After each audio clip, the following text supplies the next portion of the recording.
Lucas Kapitulo 6. Ang maayo nga kahoy dili mamungag walay pulos nga bunga. Ang masakiton nga kahoy dili usab mamungag maayong bunga. Ang matag usa ka kahoy maila sa kaugalingon niyang bunga.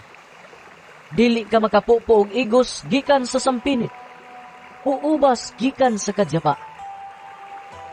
Ang maayong tao magsultig maayo gikan sa maayong mga butang nga anaa sa iyang kasing-kasing.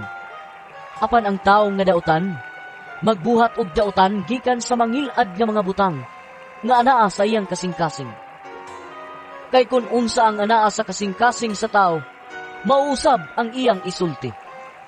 Nganong nagtawag man kamo kanako Ginoo, Ginoo, nga dili man kamo mubuhat sa akong gisugo kaninyo? Ipakita ko kaninyo sa unsa mahisama ang tao nga moduol kanako, unya mamati sa akong gisulti ug mutuman niini. Sama siya sa tao nga nagtukod og balay. Nagkalot siya glawom ug gipahiluna niya ang sukaranan diha sa ibabaw sa bato.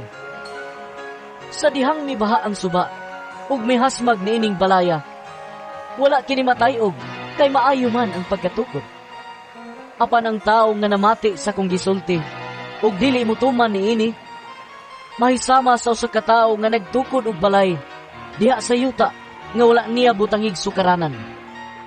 Sa dihang mihasmag niini ang baha, napukan dayon kini ug hingpit ang pagkagunob sa maong balay.